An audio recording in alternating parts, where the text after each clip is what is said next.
año Romero Esteo, con el que ya finalizamos todas las actividades que desde el 23 de septiembre, como todos los años, pues dedicamos a algunas de las materias relacionadas con este dramaturgo.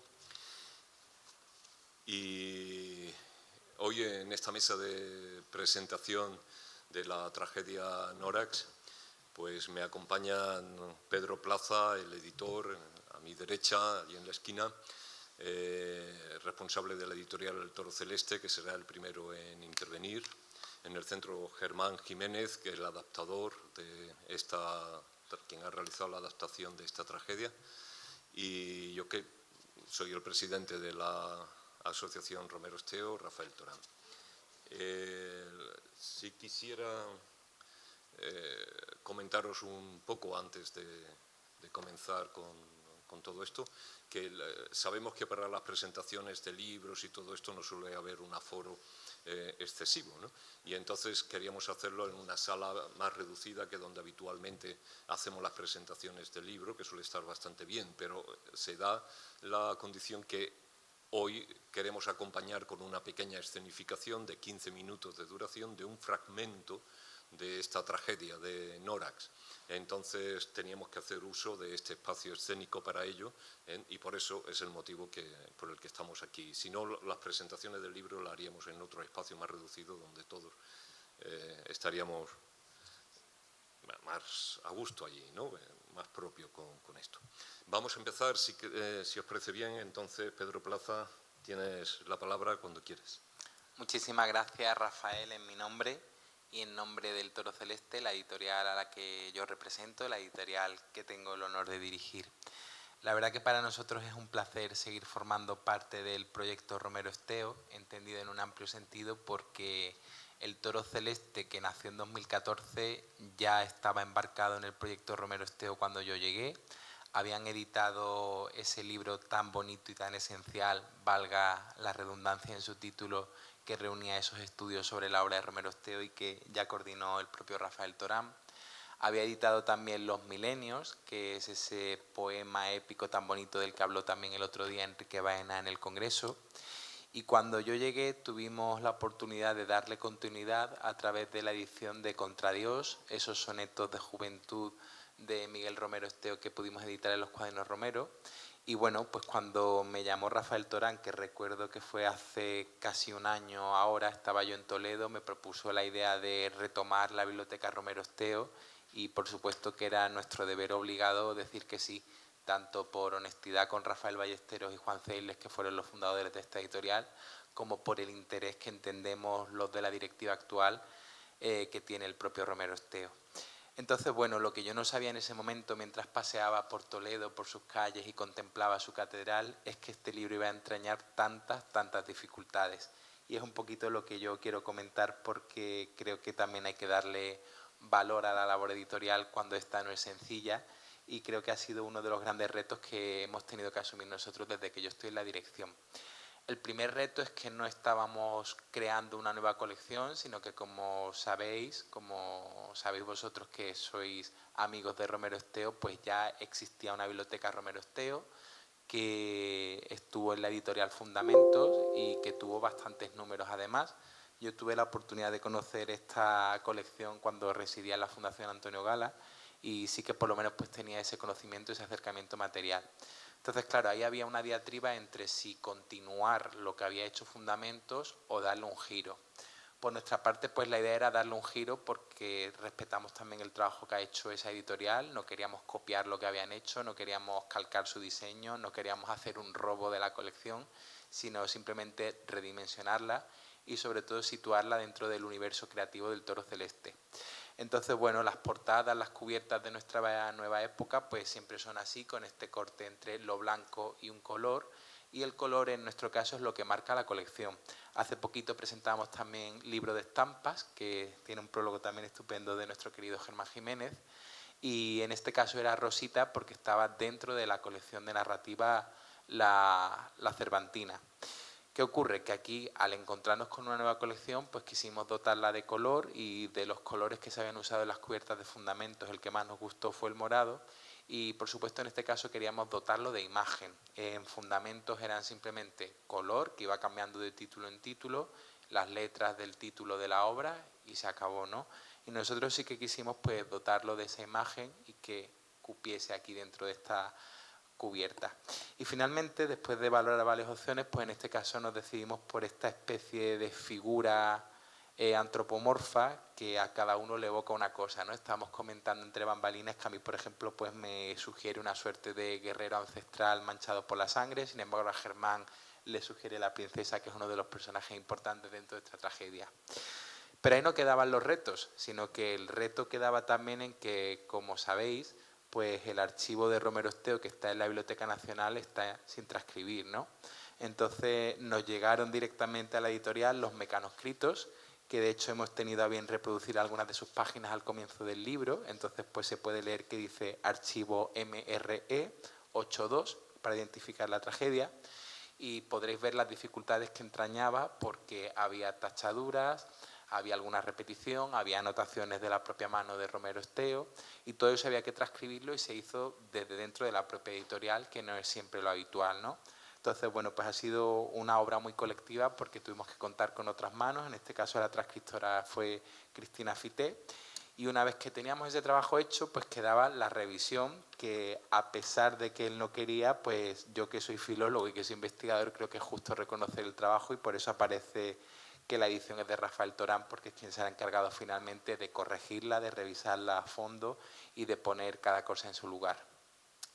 Hecho todo eso, pues se unió el hecho de que también era una cosa irrepresentable esta tragedia, y por lo tanto pues necesitaba de la adaptación de Germán Jiménez, que para nosotros ya empezaba a ser un nombre conocido, porque lo tuvimos en Contra Dios, lo tuvimos en el libro de estampa, por supuesto lo tenemos aquí, y quién sabe si algún día lo tendremos en nuestros anaqueles como creador y no como adaptador, ni como editor, ni como prologuista.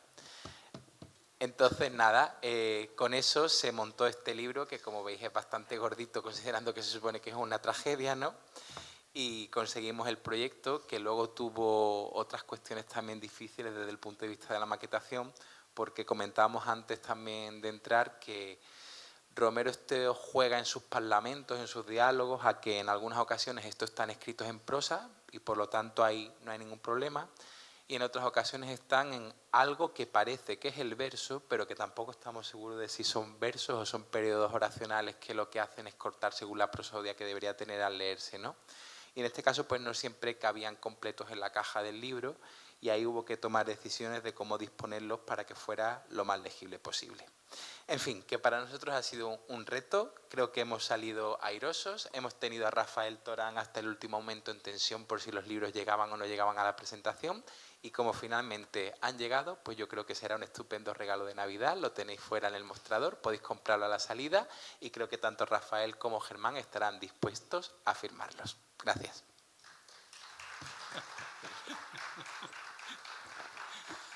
Bueno, muchas gracias, salvo eso de la firma, lo demás brillante. Bueno,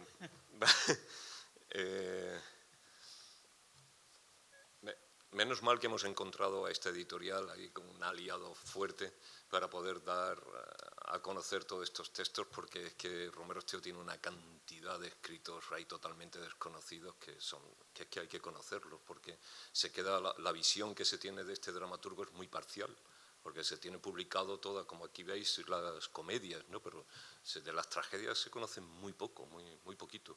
Y hay que hacer este esfuerzo porque su obra completa, al menos la parte dramática, la parte teatral, lo esté. Como veis, este libro hace continuación a Tartessos, que fue de todas sus tragedias, la primera que se ha publicado. En aquella colección anterior tenía el número 11, por lo tanto, Nórax sería el 12. Ahí ya se hablaba de eso. Os hago un repaso un poco para situaros. Cuando se manda a la Biblioteca Nacional, se manda estas carpetas que eran 97 con 22.000 folios, escritos, mecanoescritos, donde estaba todo, su novela, el teatro, la poesía, ensayos, en fin, conferencias, artículos, 22.000 folios que se mandaron para allá a la biblioteca, y después cuando él fallece, en su casa, ¿veis esas estanterías? Pues si abres esta estantería hay una balda abajo de madera que crees que debajo de esa balda no hay nada. Pues cuando abrimos esa balda, ahí, en el hueco este que hay bajo esa vitrina, bajo esa ventana, bajo ese ventanal, estaba todo lleno de obras, de papeles, de escritos, de poesía, y todo ese material que se descubrió ahí, buena parte de ese material que se descubrió ahí está ahora mismo en depósito en el Archivo Provincial de aquí de Málaga, hasta que sus herederos decidan qué van a hacer con ese material. Conseguimos librarlo de un garaje y al menos está custodiado en este archivo provincial. Ya veremos qué deciden. Nosotros estamos presionando para que todo ese material esté en la Biblioteca Nacional, para que esté todo en el mismo sitio y para los investigadores les resulte más fácil acceder a toda la documentación que requiera, y sobre todo, si lo quieren dejar aquí en el archivo provincial nos parece muy bien, pero que le quiten ya la categoría de depósito y que esté abierto para los investigadores. En esa lucha estamos. Rápidamente, para situaros, para llegar a Nórax, digamos que aquí podemos ver cómo está repartida la obra dramática de Miguel. Hay un gran segmento que son las grotescomaquias, que son prácticamente sus comedias. Primero están los inicios, que ahora vamos a ver, con un par de obras curiosas, todo el grueso de la grotescomaquia. Hay una zona híbrida, que ahora la especificaré con eso, y después entramos en las tragedias.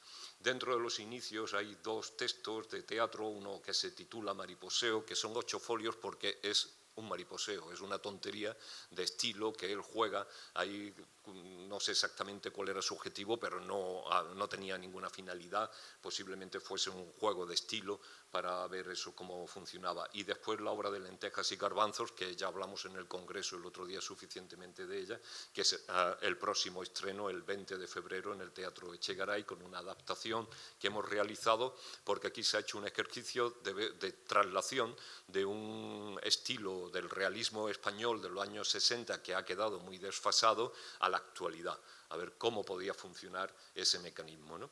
Y eso lo veremos a partir del 20 de febrero, está en el Echegaray durante 6 días. La grotescomaquia, que es lo que se conoce, la parafernalia, fiestas gordas, el pontifical, paso doble, la patética, en fin, todo esto, el vodevil, horror vacui, pizzicato, todo esto lo conocéis. Y hay una serie de piezas que son curiosas porque no son grotescomaquias como tales.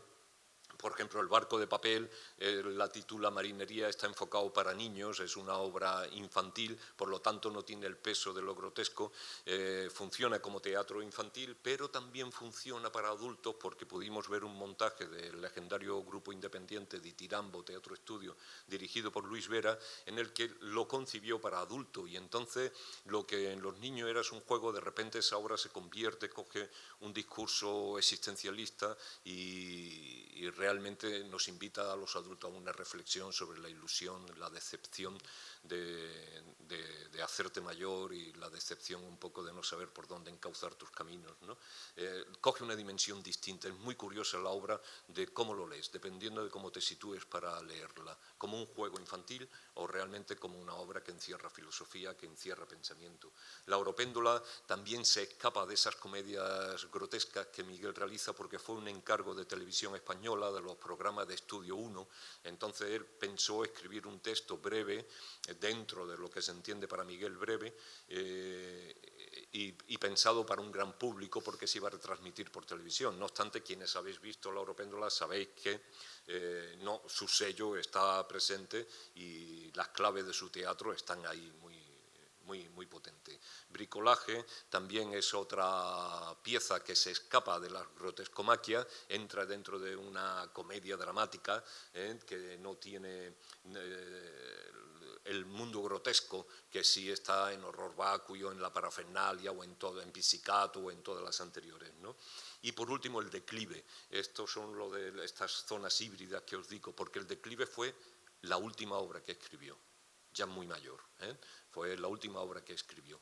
Y El declive es, cuando la leí, no había manera como de seguirle el hilo, porque ya su mente no estaba ahí, se desordenaba la estructura, desordenaba la historia, desordenaba un poco todo, y estabas leyéndolo y como que no tenías muy claro por dónde iba el tema. Cuando pude hacer toda la ordenación y toda una labor ahí dramatúrgica de ordenar, limpiar y ordenar el texto, me di cuenta que era un testamento. Testamento de Miguel, su última obra, El declive, el título ya lo dice mucho, y habla un poco de sus pensamientos sobre temas importantes. Y entonces va diciendo lo que opina a través de dos personajes, de un poco de todo su universo ahí personal, ¿no? Este boceto de la oropéndola de Jesús Calvo indica, más o menos transmite, pues esa frescura de una comedia ligera, ¿no? En orillas de la mar, con mucha frescura. La oropéndola es un juguete.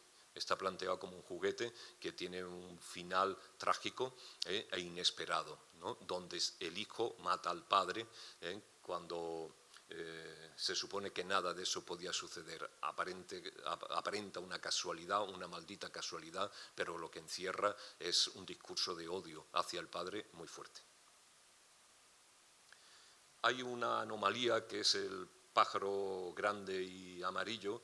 Es una obra que a mí me fascinó, es una obra rara porque yo siempre, la estética que me viene cuando leo esa obra es la de Hermano Lobo, es que se editaba en Hermano Lobo, había el Roto, el actual El Roto, antes firmaba en Hermano Lobo como Ops. Y entonces eran unos dibujos exactamente que ahora en blanco y negro, con mucha crueldad, y cuando tú lees este texto se te vienen estas imágenes a la cabeza, ¿no? Es una historia en un pueblo, en un rollo rural muy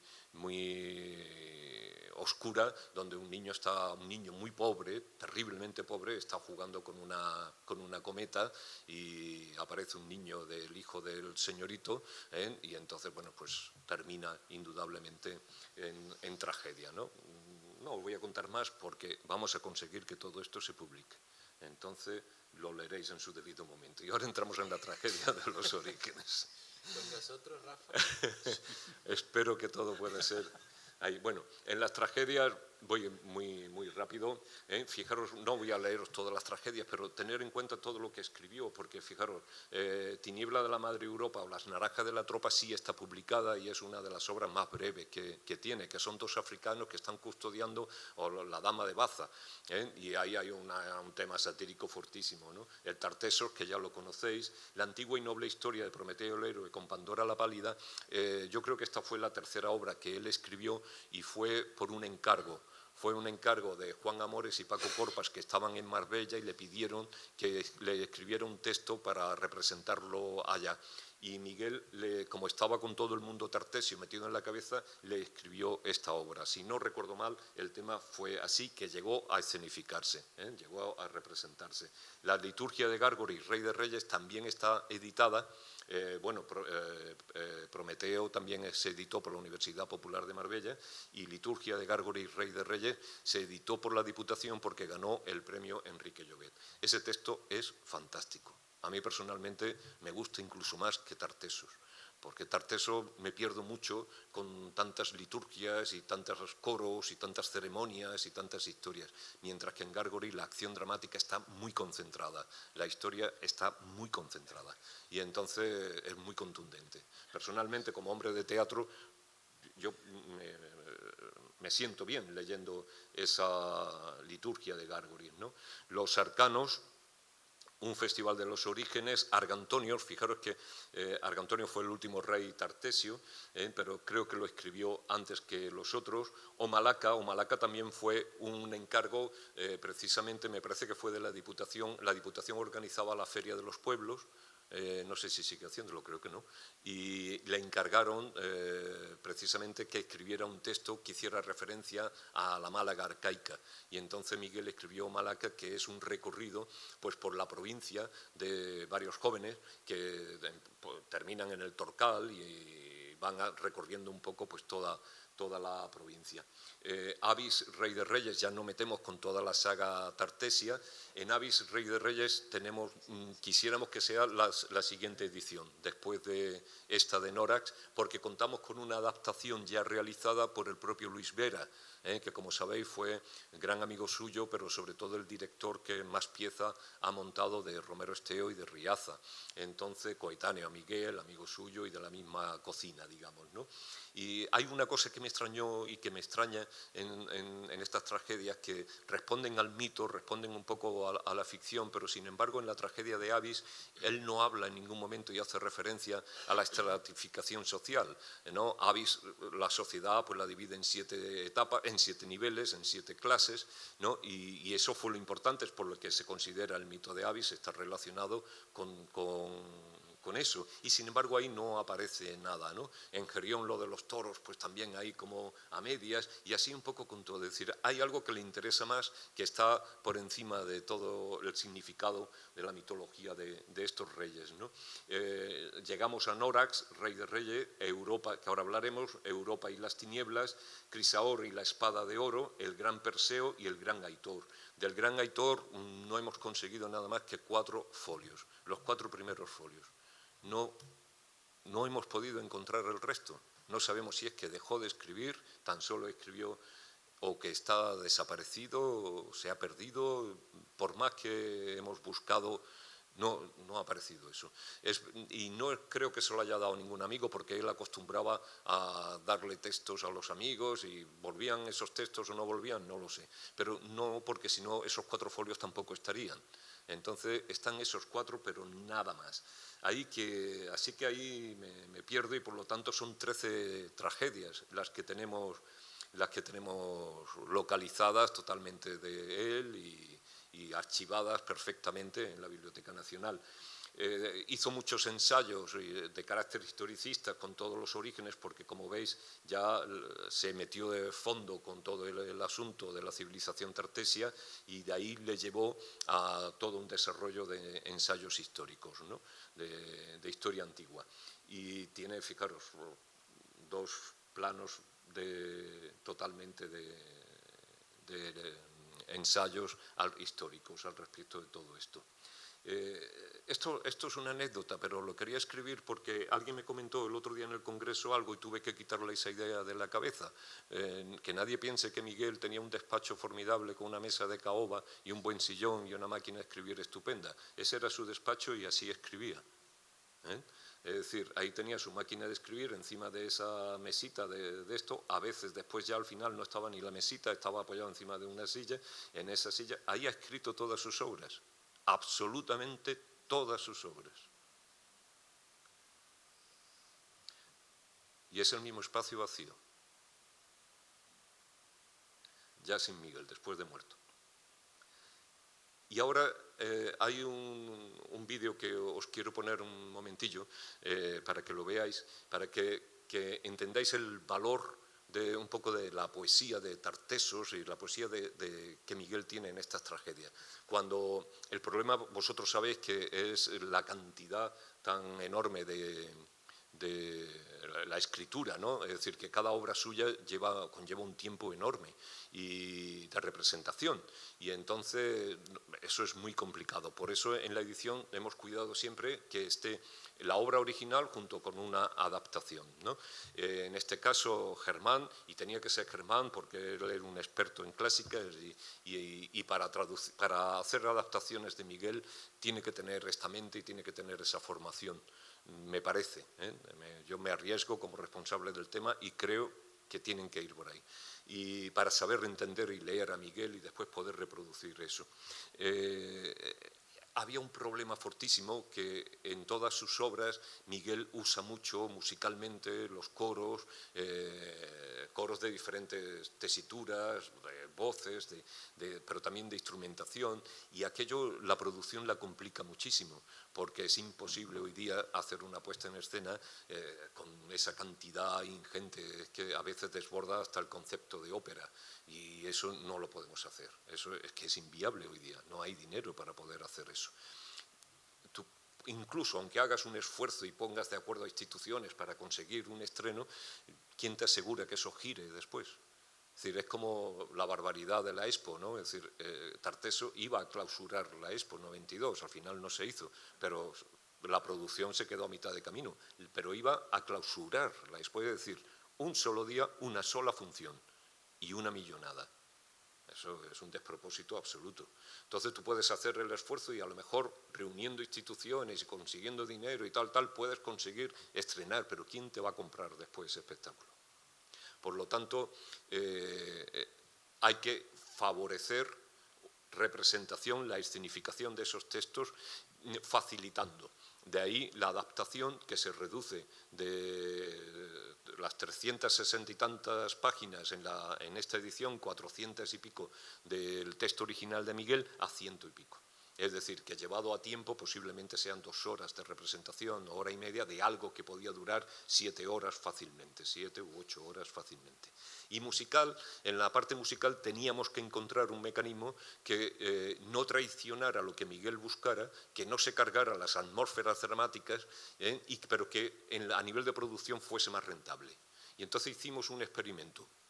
Y ese experimento, después de mucho pensar, de verdad que sí, teníamos que arriesgarnos a encontrar las estéticas, la sonoridad que pudiera, mezclándose, pudiera conseguir y respetar las atmósferas dramáticas que Miguel proponía. Y la encontramos con la música electrónica, con la música arcaica y la percusión.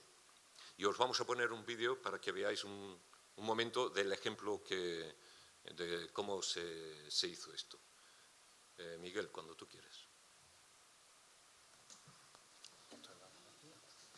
Es un fragmento del Tartessos, el monólogo de Araclos, que son 2 hermanos, Araclos y Onócopo, y Araclos, que es el segundón, está hablando de su hermano Onócopo.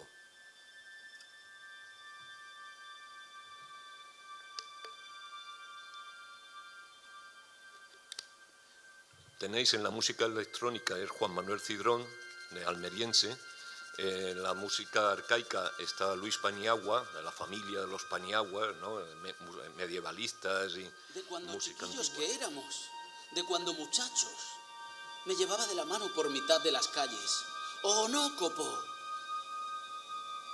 Me llevaba por mitad de las calles de Tartessos, la ciudad. De cuando chiquillos que éramos, de cuando muchachos, me llevaba de la mano por mitad de las calles Onócopo. Me llevaba por mitad de las calles de Tartessos, la ciudad. Decían los curtidores de cueros, por ahí va Onócopo, el primogénito del rey de reyes. Me llevaba de la mano por la orilla de las canales. Decían los barqueros de las canales, decían los barqueros de las canales y de las calles de las aguas. Por ahí va Onócopo, el primogénito del rey de reyes. Me llevaba de la mano por la orilla de las murallas, decían los caldereros de a la orilla de las murallas. Por ahí va Onócopo, el primogénito del rey de reyes. Decían las mujeres del mercado. Por ahí va Onócopo, el primogénito del rey de reyes. Decían los alfareros de las alfares. Por ahí va Onócopo, el primogénito. Me llevaba de la mano por la orilla de los navíos y decían los mercaderes de los navíos. Por ahí va Onócopo. Me llevaba de la mano por mitad de los palacios de las aguas. Decía entonces nuestra madre. Por ahí va Onócopo. Onócopo. Me llevaba de a caballo por afuera de las murallas. De a caballo alrededor de Tartessos, la isla. Decía de las atalayas los centinelas. Por ahí va Onócopo, el primogénito. Por ahí va Onócopo, Onócopo, Onócopo. Desvestido ya de los oros pontificales, con solo la blanca túnica ribeteada de hilillo de oro, terciada de la rueda estola de negro el luto, la capa de plateadas las escamas a modo de chapas, la corona de las placas de oro macizo a la mitad de las manos. Onócopo llega meditabundo a la izquierda al fondo y siéntase ceñudo y sombrío en el sitial de los ébanos, allí al amparo de las sombras.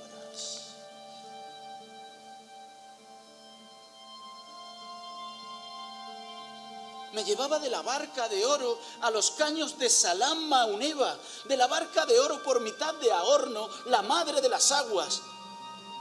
Decían las nubes, decían las aves de las aguas: por ahí va Onócopo, por ahí va Onócopo. Me llevaba de a caballo por afuera de Tarteso. Me llevaba de a caballo por afuera de Tartesos la isla, de caballo a galope a la mitad de las llanuras, de caballo a galope a la mitad de los grandes ríos. Decían las llanuras de las cebadas y las avenas, decían los grandes ríos: Onócopo, Onócopo.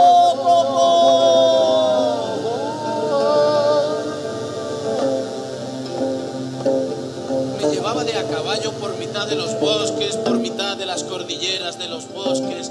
Decían los bosques, decían las cordilleras de los bosques: Onócopo, Onócopo. Me llevaba de a caballo por la orilla de los océanos y las lluvias. Galopábamos, Onócopo y yo, por mitad de las lluvias, por mitad de la orilla de los océanos. Decían las lluvias: Onócopo. Decían los vientos de las lluvias: Onócopo. Decían las lluvias de los océanos: decían los océanos.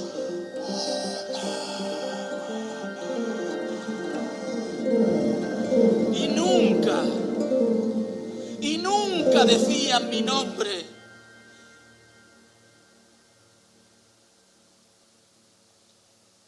A mi nombre nunca lo voceaban. Yo era nadie. A mitad de las cordilleras y los bosques, a mitad de las gentes y las ciudades, a mitad de las llanuras y los grandes ríos, yo era nadie a mitad de las lluvias, yo era nadie a mitad de los océanos de las aguas.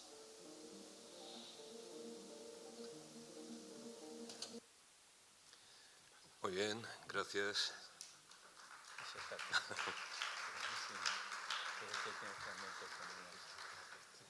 Javier Viana es el actor y también percusionista. No sé si estáis de acuerdo conmigo, pero después de escuchar esto yo creo que tenemos que publicar todas las tragedias de Miguel. Es que hay que hacerlo, esto es un compromiso que tenemos, ¿no? Esto no se puede quedar en el olvido, ¿no? Hay que hacerlo. Bien, aquí están los datos, por si alguien está interesado en la Biblioteca Nacional, la asignatura, en fin, donde está esta obra. Esta obra está situada, y esto ya voy a ir muy rápido porque os iba aquí a contar un tocho, pero nos vamos de tiempo, entonces voy a ir muy rápido. Está situada en lo que era el Golfo Tartesio, como sabéis, ¿no? Todo, se supone que había un gran lago y un gran río que entraba prácticamente conectado con el Guadalquivir hasta poco menos que hasta Sevilla, ¿no? Poco menos, pero todo en todo ese sitio del Golfo Pérsico. Ahora Germán os dará del Golfo Tartésico, del Golfo Tartésico, él ya os dará ahora más detalle. Ahí en donde transcurre un poco eso, estos son los paisajes, ¿no? En torno a Chiclana, donde toda la zona, el Melgar, las Salinas, en este ambiente en donde se está situada la pieza, ¿no? Importante. Esto es una foto visto desde arriba con las islas, el litoral, la costa, la entrada. Es ahí en donde transcurre la acción de la acción de Norax, ¿no? Ese es el espacio en el que transcurre. Y es muy curioso porque, fijaros en la organización temporal, la primera parte, bueno, Miguel no tiene la obra dividida en actos ni en nada de esto, ¿eh? Hay como unos grandes episodios y los titula de la isla Iricli, donde sucede la primera peripecia que transcurre de noche, de la isla de la Sal en media tarde, la basílica de la mañana, en la mañana, tarde y noche, después el ocaso y después la noche. Fijaros que es casi simétrico en noche, tarde, mañana, tarde, noche, la tarde de nuevo y la noche, ¿no? Como puede hacerlo. En la estructura, bueno, aquí no vais a ver nada, pero me imagino que no, ¿no? No. Ahí, eso es un sistema que tenemos para trabajar, que es para ver un poco cómo está estructurada la pieza, y la pieza cada vez vamos leyendo y cada vez que cambia el tema, pues hacemos un guión para separar y eso es una secuencia temática. La secuencia temática nos viene muy bien porque es la diferencia de cada una de esas secuencias lo que da el color, el color dramático, ¿no? Es decir, no podemos estar hablando, es como si yo os contase, por ejemplo, lo que ha pasado esta tarde aquí. No sé si os ha pillado cuando llegabais, ¿no? El taxi ese que se ha desbocado. ¿No? ¿No os habéis enterado? No. Que estaba... No, lo de los niños. Una tragedia horrorosa. ¿No os habéis enterado de verdad? No os podéis enterar porque es mentira. Es decir, porque no ha existido nada, pero ¿a qué ha cambiado el tono? ¿A qué ha cambiado el ambiente? ¿A que no tiene nada que ver esta secuencia con la anterior? Vale, pues entonces esto es lo que nosotros llamamos cambios secuenciales, es decir, porque cada vez que cambia el tema, cambia el color dramático y por lo tanto se trata de una manera diferente a otra. Y eso es lo que te va dando el colorido, te va dando el ritmo, te va dando un poco el gracejo de la pieza, de cómo la pieza está estructurada. Bien, pues la secuencia, todas estas secuencias temáticas es lo que te da un poco el orden de la pieza, cómo va, qué duración tiene, qué extensión tiene, ¿no? Aquí está, como él, fijaros que esto está en relación al número de páginas que le dedica a cada una de esas y tiene como una ordenación simétrica en eso. Es decir, esto no es casual. Esto lo tenía superpensada la estructura de la pieza, cómo tenía que ir. En el ritmo y la tensión, aquí hay una serie de valores con toda esa secuencia que antes os he contado de cómo se pueden producir, y fijaros que lleva una progresión ascendente, ¿no? Es decir, que la obra va ascendiendo a medida que va avanzando, tanto en la tensión como en el ritmo, pero sin embargo no hay una gran diferencia entre un punto y otro, ¿no? Es decir, es como si de una manera controlada fuese hacia el clímax final, fuese la obra subiendo en tensión y subiendo en ritmo.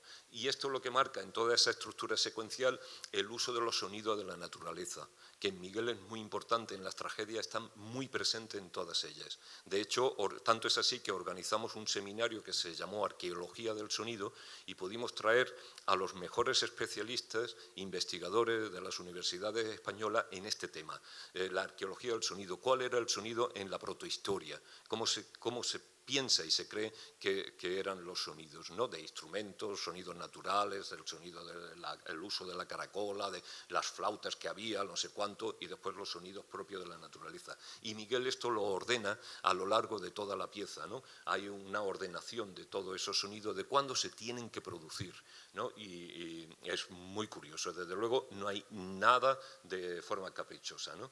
Esos sonidos de la naturaleza. En cuanto a los personajes, los divide. Hay tres categorías por la importancia, y aquí hay una cosa muy curiosa, que aunque Norax sea el título y sea el responsable de todo eso, sin embargo es un personaje que aparece solo en un momento dado de la pieza, no vuelve a aparecer. La pieza ya transcurre sin él, aparece, tiene su escena y desaparece. No vuelve a aparecer.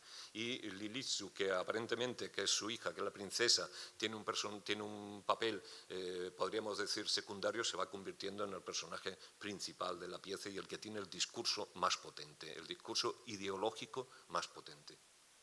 Hay una segunda categoría y una tercera categoría.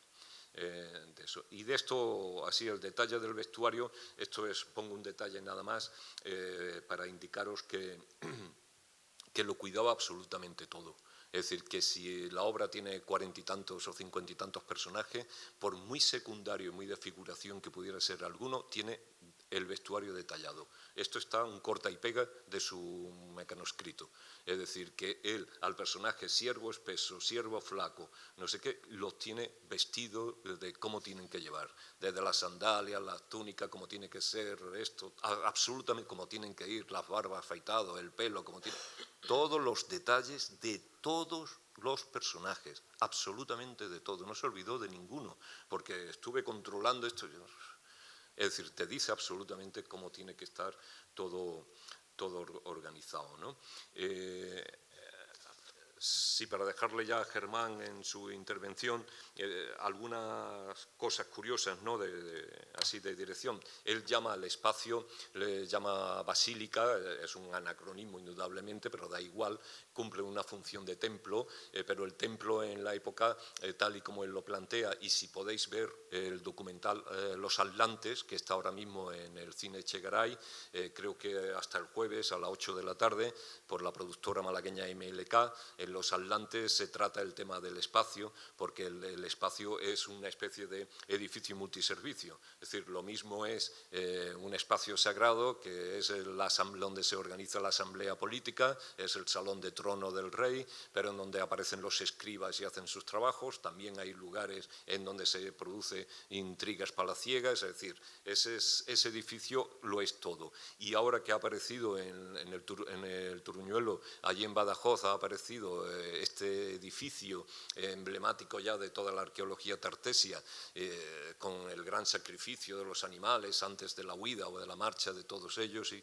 se está descubriendo, al menos en el documental así lo apuntan, a que era un edificio múltiple, ¿no? Es decir, servía para muchas cosas, tenía mucha funcionalidad. Y Miguel lo utiliza exactamente igual, con ese mismo sentido, ¿no?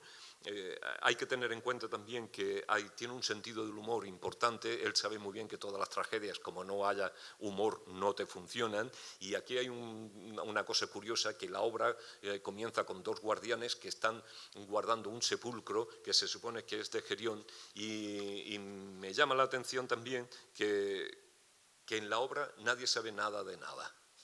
No saben por qué está ese sarcófago allí, no sabe quién tiene que estar allí enterrado, no sabe si hay un cuerpo, después descubren que no hay un cuerpo y no saben dónde está ni dónde debe de estar, pero es que con todo pasa lo mismo. Es como si no quisiera comprometerse con una idea y todo queda como muy vago, ¿no? También hay un escaso uso del lenguaje inventado, el conlang, ese lenguaje que él se inventa.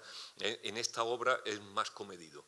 Sí utiliza, y aquí con cierta gracia, el vascuence lo utiliza. Bueno, él parte de la base de que en la zona tartesia hay un cúmulo de culturas muy distintas, y mete, aparte de la helénica, por supuesto, y muchas otras, mete la vasca. Y claro, hombre, te choca mucho, porque yo que estaba pensando en montar esto, hay un momento ahí trágico, un personaje se va y dice escarricasco, y dices, hostia Dios, ahora ¿cómo justifica este escarricasco aquí en medio, ¿no? Por supuesto, hablé con los lingüistas y con expertos en el tema y me dijeron que, vamos, que no, que imposible, ¿no? Pero bueno, son licencias que Miguel se toma y que tiene un sentido del humor, y todo eso puede encajar por ahí.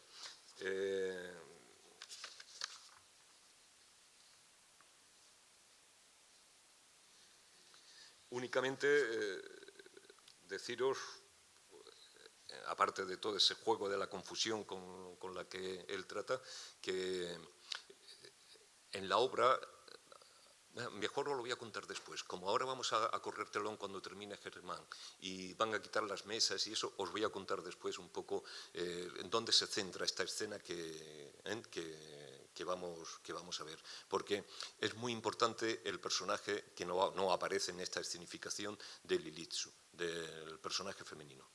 La hija de Norax, la princesa, porque es la que concluye y da sentido un poco a todo lo que estamos viendo. Y nosotros acabamos el próximo día 29, este viernes, a las 5 de la tarde, hacemos como todos los años una ofrenda floral en el cementerio inglés, que en donde están las cenizas, el resto de Miguel Romero Esteo, también de nuestro compañero Carlos de Mesa, anterior presidente de la asociación, y el día 29 a las 5 de la tarde estáis todos invitados, pues hacemos allí un pequeño encuentro, media hora, 3/4 de hora como mucho, donde intervendrá el tenor Pedro Barrientos, y se pondrán las flores que todos los años le ponemos en recuerdo de Miguel.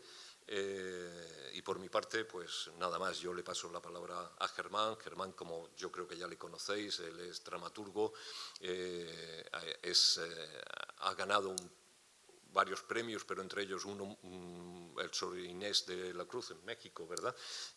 Un premio internacional por su obra sobre Camille Claudel, la de Las puertas del infierno, ¿no? Hay dos personas que yo conozca que han tratado el tema de Claudel maravillosamente en literatura. Uno es Germán con este texto y otro es José Antonio Sánchez Gómez, dramaturgo de aquí de Málaga, que ha tratado el tema de Camille Claudel también magníficamente. Los dos textos son dignos de puesta en escena y deberíamos hincarle el diente conforme podamos a eso. Germán, quiero hacer muchas cosas, ¿verdad? Pues cualquiera diría que me retiro ya, que estos son mis últimos actos en gestión, pero es verdad que no paro de comprometerme con historias, pero ya no hago nada más. Me retiro el 29. Que le paso la palabra a Germán Jiménez. Muchas gracias.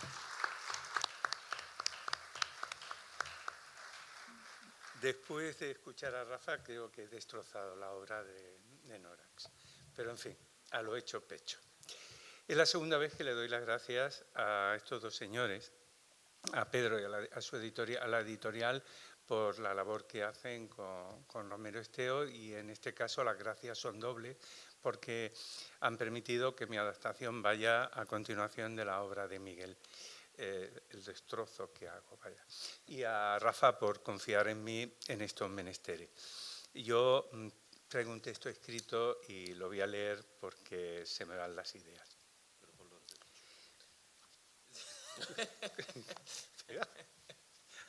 Bueno, quiero advertir antes de que nada que soy un converso para con la obra y la figura de Romero Esteo y también para con el mundo de Tartessos, un converso reciente. Hasta hace muy poco tiempo yo de Romero Esteo no sabía más que era un dramaturgo andaluz perteneciente a aquella corriente que se llamaba Teatro para, por o de la Libertad, no lo recuerdo ahora. Había leído la parafernalia y me divertí, pero no recuerdo que me dejara mucha huella. Mi referente entonces en aquel tiempo era Paco Nieva, del que ahora tampoco recuerdo gran cosa, salvo que era mi referente. Por lo que respecta a Tartessos, siempre había sostenido, como un buen granaíno malafollá, que se trataba de un invento, como la feria o la Semana Santa, un invento de los otros andaluces, de los del más allá, para no dejar de creerse el ombligo del mundo. De todas formas, el hecho de afincarme en Sevilla en el año previo a la Expo del 92 y poder ver el tesoro del carambolo y a la diosa Astarté y asistir a una exposición muy buena sobre Tartessos que hubo por aquellas fechas, me hizo interesarme bastante sobre el particular. Hasta el punto que, para un aniversario, llegué a encargar unos pendientes de oro con la forma de unas campanillas del tesoro. Pero aquel interés pasó. A pesar de todo, nunca dejé de opinar de que los Tartessos eran unos fenicios, originales pero fenicios al fin y al cabo, porque era un imposible que en esta tierra y en aquellos tempranos tiempos hubiera nacido así por las buenas una cultura tan rica. Eso se lo dejaba, como mandan los cánones, a la gente de Mesopotamia y de Egipto, que como todo el mundo sabe son mucho más inteligentes que nosotros. Con este largo preámbulo lo que quiero decir es que si me hacéis preguntas al respecto, lo más seguro es que no sepa contestarlas. Leo ahora unas palabras que Miguel escribió en el año 2001. He seguido escribiendo sobre los reyes Tartessos. Tengo sobre 10.000 páginas. Esto lo dice él. Cuando ya escribes tantas páginas no se puede saber si aquello es mediocre, pero es impresionante. Yo mismo me impresiono. Ahora, no las voy a leer ni loco. Un buen puñado de esas 10.000 páginas me las envía Rafa Torán a casa. Fotocopias de unos textos escritos a máquina, los que tú has utilizado. El verano hacía de las suyas y mi estudio estaba ocupado por mi hijo, que había vuelto como el pródigo, por lo que decidí trabajar en la cocina, donde los expertos dicen para evitar los olores a fritanga, no debe llegar el aire acondicionado. La cosa era larga y en 3 ocasiones al menos al escritor se le acabó la tinta de la cinta. Las nuevas generaciones no entienden lo que digo, pero no lo voy a explicar. Yo sudaba no solo por el calor. Las letras iban perdiendo sus perfiles hasta no quedar más que la pulsión de los tipos sobre el papel. Miguel, cambia ya la cinta, por favor, rezaba yo a Aitor, el gran Aitor, que era mi nuevo Dios.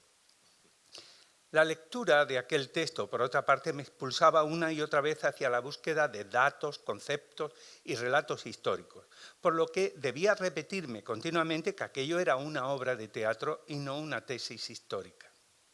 De esta manera entré en el mundo cruel y sangriento de Norax, rey de Tartesos, y de la literatura de Miguel, una literatura caliente que no conoce el silencio, la medida ni la norma. Pero yo leí, de la isla del gran Iricli el Hércules, orilla de los océanos, y quedé atrapado. Y luego, la gran noche de las constelaciones de los cielos y muchas las estrellas, y me enamoré. Después de aquel golpe de enamoramiento llegó, como suele ocurrir, el esfuerzo de lidiar con el objeto amado. Difícil, tortuoso, irrespetuoso, anárquico, mágico. Hay más adjetivos, pero no más tiempo. Me divertí mucho, la verdad. Una diversión de las buenas, llena de conflictos. Lo peor que podía ocurrir es que aquel trabajo no sirviera para nada, y eso, después de leer a Norax, me importaba un pimiento. Primer problema, adaptación o versión. Una cosa y otra me parecían un sacrilegio. Modificar aquel texto era como desvestir a un santo sin saber con qué tapar luego su desnudez. Y un santo en cueros y sin atributos ya se sabe que no es un santo. Después de hablarlo con Rafa lo tuve claro. Versión significa verter algo a otro molde. Versionar es traducir. Y aquello estaba en español. Bueno, al menos lo parecía.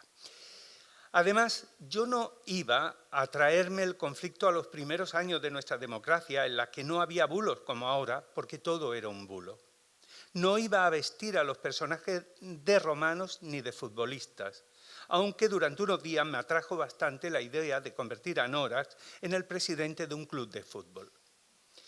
Lo único que podía hacer era adaptarlo para que algún productor, al contar el número de páginas y de personajes, no lo echara inmediatamente para atrás. Es decir, herirlo para que sangrara y adelgazara. En este punto me propuse que 3 cosas eran sagradas: el argumento, el léxico y el estilo. El argumento y el léxico son tangibles, pero el estilo es un concepto chicloso, voluble, que es el estilo de un autor. Con Romero Esteo, y por primera vez, me vi obligado a considerar una idea que había odiado desde joven cuando estudiaba crítica literaria por lo científica. Es la de Buffon, que decía, el estilo es el hombre mismo, y yo no era Miguel Romero Esteo. ¿En qué consistió mi trabajo de adaptación? Cuando después de la campaña de la aceituna acompañaba a mi padre y nos metíamos debajo de cada olivo, él me iba diciendo las ramas que debían ser cortadas de manera que el olivo no envejeciera y la producción del año siguiente no se resintiera. Esta sí, aquella ni tocarla. Un poco ese era mi trabajo, quitar texto cuidando de que lo quitado no perjudicara a lo salvado. Pero con esa poda ocurría con frecuencia que al eliminar determinados fragmentos, parte sustancial de lo que luego venía se quedaba sin sentido, por lo que había que volver atrás y replantear la situación. Y así todo a más de muchos grados. Era el caso además de que las acotaciones del texto, como bien dice el autor, están contagiadas de la poética del discurso de los personajes. Y leí algunas acotaciones que me dije, esto no puede perderse, esto tiene que salir. Así que debía encajarla en la boca de algún personaje. Por lo que cuando quitaba de un lado, quería añadir de otro. Quitaba y añadía, añadía y quitaba. Y aquello no adelgazaba. Era como el que estando a dieta acaba comiéndose una cuña de chocolate en la merienda. Es el caso de la acotación inicial. 7 páginas de acotación que lo convierten en un reportaje de la 2, una tesis de geografía, de historia y de economía política. Y yo pretendía que esas 7 páginas no escaparan a mi propuesta. Allí estaba el Mediterráneo, la Gadiria, el Seret, la isla del Gran Iricli, el Hércules y su tumba, o no, que es la tumba de Gerión, según quien lo cuente. La degollina de los Heráclidas o la de los Tartesos, que tampoco se sabe muy bien. Las rutas y el comercio del estaño y de la sal. Pero por encima de todo, allí estaba Andalucía al completo.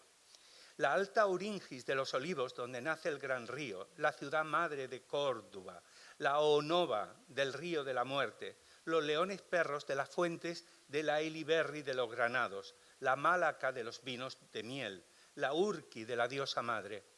Todo eso me obligó a añadir un acto más a un texto que yo quería reducir. ¿Y en boca de quién pondría esa clase magistral y en qué momento del tiempo de la trama? Lo que hice, ahí lo tenéis. El texto resumido está en la boca de la esclava Quiquila y me fui al momento en que la obra termina, cuando la princesa Lilitzu y Quiquila están esperando el lindo Barquizu de los Oripos para que la saquen del infierno de esta tierra península de la mierda. ¿Por qué Quiquila? Quiquila es el personaje que, a mi entender, más crece. Cuando ya todo está perdido y no hay más salida que el mar y confiar en los pueblos que previamente tú has sometido, la esclava le reprocha a la princesa: éramos nosotros los primeros, y no siervos ni esclavos, y nuestra y de morena piel era la gran diosa madre y su hijo, pero luego llegasteis vosotros. La princesa Lilitzu, con todo el morro, le contesta: todo se olvida. Eso le contesta la que nunca podrá olvidar el horror de su familia y de su pueblo recién masacrado. Las diferentes acotaciones del tiempo y del lugar que preceden a cada acto las pongo también en boca de Quiquila, aunque ella ya fuera de escena. Y hay más lugares en los que me he atrevido a meter, a manera de morcillas teatrales, el texto poético de las acotaciones, menos de las que hubiera querido.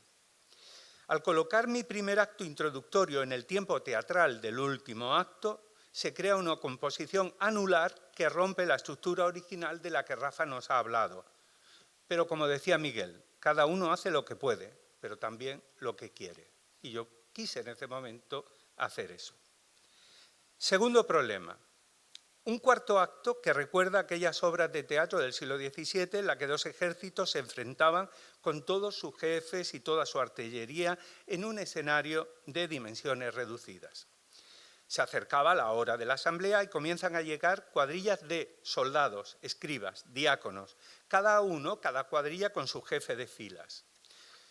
Luego entran los representantes de los diferentes ministerios que él llama vánacos. El vánaco de palacio, el de las caballerías, el de las tropas, el archidiácono Velaiskos, el deán de los Oripos, los 3 príncipes malvados, 2 gigantes negrazos y el príncipe bueno, que no es tan bueno, la princesa Lilitzu y su esclava Quiquila, la guardia personal de Norax y por fin el mismo Norax. Además, hay que contar que en el escenario 6 columnas barrigonas, el sillón real, más la figura del toro sagrado, que es como un trono de Semana Santa que había sido traído en procesión en el acto anterior. Y no cuento la bandeja de frutas o de putas, que eso no queda claro tampoco en la obra, que servía como ofrenda al dios toro. El teatro se convierte así en una lata de sardinillas, las unas sobre las otras y de difícil despegue. Y a todo esto hay que tener en cuenta que a día de hoy las sardinas, aunque tengan un papel de figurantes, también comen y tienen derecho a seguro médico y desempleo. Total, un imposible físico y presupuestario si seguimos la idea del siempre necesario beneficio económico. Solución que le doy. Los 2 escribas del acto anterior siguen en una esquina del escenario. Solo esta zona queda iluminada. Y ellos se encargan de contarnos todo ese batiburrillo de gente que entra para la asamblea y que en un principio permanece oculto. Cuando la luz se haga sobre el escenario completo, el espectador únicamente verá a los personajes que soportan el peso de la acción. Soldados, escribas, diáconos y guardia personal han sido eliminados. Los guánacos también, y sus informes ministeriales serán leídos por los 2 escribas a la manera de un acta previa. Es esa la mayor sangría de entre las muchas que he tenido que acometer. En este acto han caído del orden de 30 actores sardinas. Mal para el estado del bienestar y las bolsas de empleo, bien para el rédito del capital. Y yo, por mi parte, le paso al escenógrafo el trabajo de reconvertir esta escena en el espectáculo fabuloso que Romero Esteo soñó en su original. Que uno y otro me perdonen. Tercer conflicto, el acto final. Hay en esta sala quien me propuso eliminarlo, y quizá no le faltara razón. Es un texto muy extenso en el que se recoge la misma tesis que en el anterior. El exilio, la huida de las 2 mujeres de esta tierra península de la mierda. Las acotaciones son igualmente extensas y numerosas, y en ellas la isla del Gran Iricli, el Hércules, se ha convertido en la aldea del Rocío la noche anterior a la salida de la Virgen. Coros de hombres y mujeres con castañuelas, estoy diciendo, sí, coros de, por si no lo creíais, coros de hombres y mujeres con castañuelas, tamboril, flautas y la gaita, que no falte, cantando y bailando en honor de la diosa madre. Es la vigilia santa, dice con soberbia el rubio guerrero que las conduce y que está, además de bueno, muy orgulloso de no creer en el dios Aitor, el gran Aitor, que el suyo se llama solo Thor, el gran Thor. Por la manera de recriminar a las mujeres, con el nuevo nombre del dios, se ve que ese otro tipo estaba dispuesto también a morir por su dios y quizá a matar por él. La esclava Quiquila, por su parte, mirándolo con buenos ojos, reza por si Aitor o Thor, que a ella lo mismo le da, le hicieran el favor de que el rubio guerrero las empreñe. Si hubiera eliminado el acto, me hubiera quitado mucho trabajo y muchos calores, pero pensé, ¿cuántas horas trabajaría Miguel en este final? ¿Qué pretendía con él? Veamos. Una princesa se larga de su reino mientras los mortales cantan y bailan, porque saben que quien se siente en el trono de Norax, ellos seguirán oprimidos. Así que lo mejor para todos es disfrutar lo más posible de las vigilias santas, y cuantas más, mejor. Es puro teatro barroco, que termina con la fiesta de jácaras y mojigangas. Así que decidí mantener, reduciéndolo, este último acto. Y termino. La razón de esta adaptación es hacerla más asequible a quien desee ponerla en escena. No solo a productores y directores, sino también a actores y actrices, que algunos necesitarían pinganillo, como los políticos, para retener todo el texto. Yo no sé si he conseguido suavizar sus conflictos, pero el auténtico problema es siempre el mismo, las rutas del estaño y del cobre, el dinero. Ahora bien, si aquí llegara un alguien con pasta suficiente, le aconsejaría que se olvidara de mi adaptación y de un escenario tradicional, que se fuera a las playas de Chiclana y de San Fernando y en la punta del Boquerón, frente al islote que queda de la isla del Gran Iricli, el Hércules, y que hoy llaman la isla de Santi Petri, y junto a las montañas de sal, que allí no son decorados, sino una verdad, y en la gran noche de las constelaciones de los cielos y muchas las estrellas, con un público desparramado sobre la playa o subido en lindos barquizos, nos mostrara el mundo mágico de Tartesos, la megalomanía de Norax, la añoranza de los esclavos negros llegados del más abajo del Senegal, los amores de la esclava Quiquila, las secas lágrimas de la princesa Lilitsu, la envidia y la violencia de los príncipes de la tierra península de la mierda, las intrigas de los palacios, los amores mal avenidos, los odios eternos. Y todo eso con todas las palabras de Miguel Romero Esteo, porque lo que ha escrito él en esta saga de Reyes es nuestro origen. Y, si me lo permitís, nuestra Ilíada. Que la historia siga escribiendo largas tesis porque el poeta ya ha hablado.